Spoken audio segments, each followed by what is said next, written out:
Hey everyone, my name is Megan Bannock and I'm with lularoemegb, and I just wanted to do a quick training video on how to pick a sponsor and just some different tips and things that you can do while you're in the queue waiting. So I know when I look at some other YouTube videos on here, a lot of people will give 3-month updates or 2-month updates, 6-month updates. They really give lots of information on how much they've sold, how many people they've sponsored, etc. But what I really wanted to do today was, instead of telling you all my numbers and how great I'm doing, I wanted to really focus on you and give you kind of like the nuts and bolts of how to pick a sponsor, how to pick a team, and just what you can do while you're researching and while you're in the queue, while you're waiting. So just to give you a background on me, I started this business middle of February 16th. And so it's been about 6 months so far. We have a really fast growing team. Our team name is Rowan Rockstars, and we're putting together a really good training system for our team because we just feel like there's really nothing out there yet because LuLaRoe is such a new company. So our goal is really to feed into our people and to give them kind of a path to go on. Now, we all have different ideas and creativity, so we all work together and share those ideas on our team page, but it is nice to kind of have a checklist when you start. So what I'm really going to focus on is not what I've done as far as numbers and that sort of thing, but how I've done it and how I've gotten to be and how I've gotten to run a successful business, and kind of where I came from. So when I started, I really just had the expectation I want to make if I could make $2,000 a month, it would be great supplemental income for our family. I didn't want to stress myself out and create this big extra job that I needed to do. I wanted it to be fun. I have 2 little kids, a 5-year-old boy named Evan and she'll be 2 in October, named Ella, a little girl. So I just started with kind of no expectation, and as I went along, I learned how to do stuff, and so my whole goal with my team is to give them the tools and kind of the guidance so that they can start off and hit the ground running, whereas I kind of had to figure stuff out on my own, just through trials and tribulations, which weren't a bad thing. It was great, but what we really strive to do on our team, Rowan Rockstars, is to kind of set the tone and then give that training system. So when you're looking for a team to start with, or even a sponsor, it really doesn't, I tell people, if your sponsor isn't very active, that's not a huge deal because you can really be successful in spite of that. My sponsor had been a business owner for 3 weeks prior to me, so we kind of just learned together as we went along, and I just created my own system because there really wasn't anything out there. So what I would do is make sure that you're interviewing the person that you're going to team up with. If they're not available to talk to you, that's maybe a red flag. I also always am taking new consultants on. I don't ever say I've reached a maximum because I feel like I have enough time that I can give to my team and give them guidance and have weekly phone calls and collaboration. So I don't feel that does anybody a good service when somebody approaches you as a leader and you give that person to somebody else to sponsor. So everyone that comes to me is directly linked to me, and I think when you're looking for a sponsor, you need to ask them kind of how they're building. Are they going to build a big business? Do they want to do it for a long time? What team are they linked to? Let's see, what are some of the other things I thought of? Talk to them to see if you have a good rapport.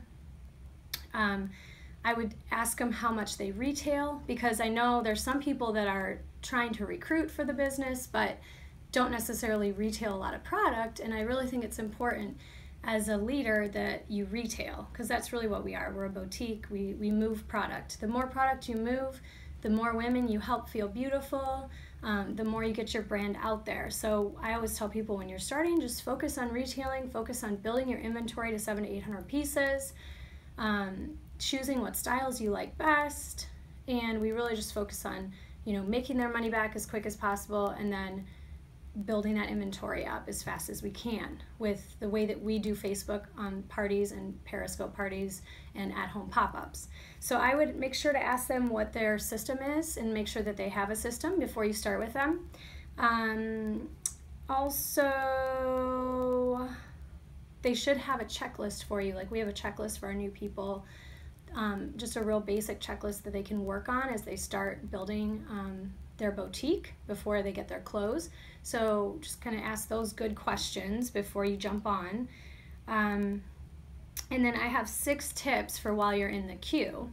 So I didn't really have a queue to sit in. I was waiting for about 2 weeks prior to getting my call. So I just kind of hit the ground running, and I figured everything out on my own because I didn't have a list. I didn't know what kind of mannequin to buy.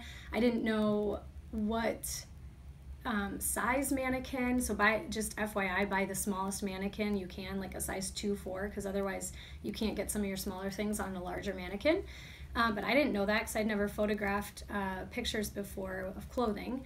So what I did is I put a whole list together of extra startup expenses that people can, when they're on my team, they get that right away so they can start working on that.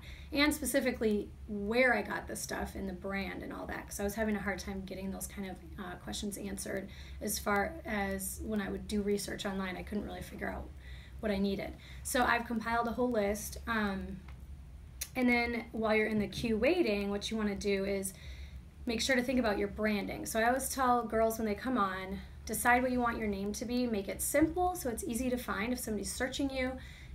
Make it something that is going to be cohesive with everything. So you want it to be the same on Instagram, Periscope, Twitter, Facebook, and your email. So for example, everything I do is lularoemegb. So on Twitter you can find me lularoemegb, on Periscope, on Instagram, Facebook is lularoemegb, and then my email is as well.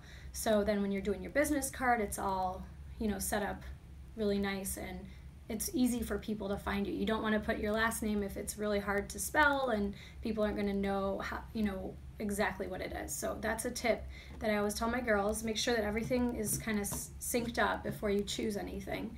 And then you want to research. So some of the research you can do is like what you're doing right now, just watching YouTube videos, reaching out and joining Facebook groups and watch how people do their parties. You're welcome to join mine and see how I run my parties.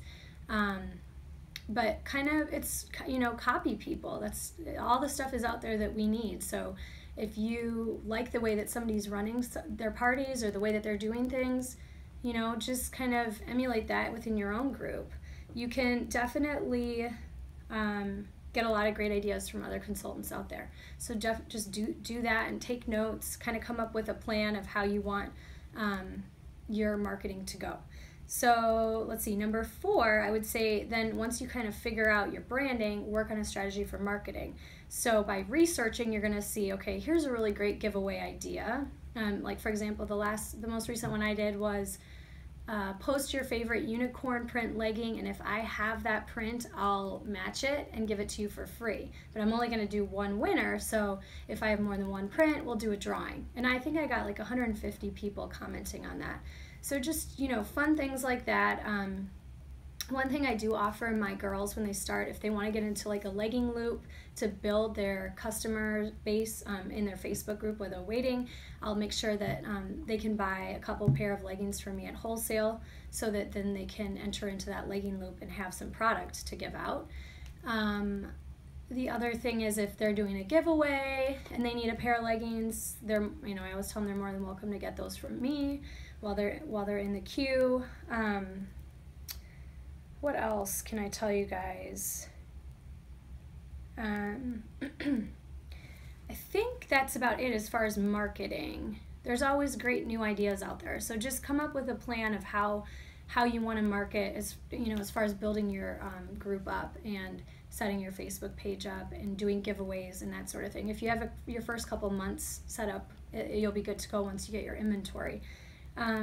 Make sure in that time that you're waiting to order your extra things that you need, like your racks, your mannequin, your photographing station.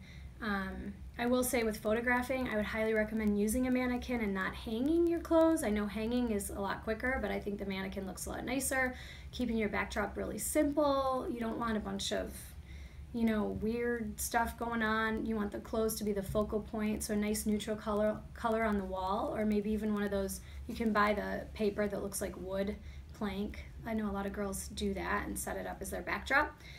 You'll need to get, like I'm using a tripod right now for this video. What else can I tell you? We created a wall for Periscope, so it's just like a backdrop wall for Periscope that we use every time we do a Periscope video. And you'll need bags for packing up for pop-ups, you'll need hangers, you'll need skirt hangers. So all that stuff, make sure that your sponsor has those items like in a list for you so that you can start ordering them right away. And then number 6 is just what I would say is be consistent. I just think that consistency is the key to any great business leader and any business that succeeds. So if you can just be posting on your page very consistently, don't ever go a day without posting, even if it's just something silly. And also order your product consistently. So once you get your product in, sell it, order it right away. Don't wait to order. Don't give huge gaps between ordering new products. You'll be sitting and waiting for a while. And also just be flexible with LuLaRoe because it is a new company. It's the fastest growing company in any category right now, which is very exciting. And it's really amazing to be part of something like that. But of course they're going to have growing pains. They're going to have, there might be issues with running out of leggings or running out of some style or back-ordered shipping. So, what I just tell my team is you focus on the things you can control. There's so many good things going on. And so I would just say getting into this, have that expectation of just flexibility and just going, rolling along with it as the company grows and, becomes more of an established brand. So I don't want to make this too long because I want you guys to stay till the end and be able to watch the whole thing through. So I think we're going to end it there. If you have any questions, please feel free to reach out to me. I'm available, as often as I can be to talk with ladies and answer questions and see if this is maybe a good fit for them or if our team is a good fit for you. So again, my Facebook page, lularoemegb, my email, lularoemegb@gmail.com. And my email is not the best way to contact me just because I get so many as far as invoicing is concerned. So if you can find me on Facebook, that'll be awesome. And we can connect on there and just let me know if you guys need anything. I hope this video helps any of the newbies out there that are already in the queue, and there'll be more videos to come. Mwah!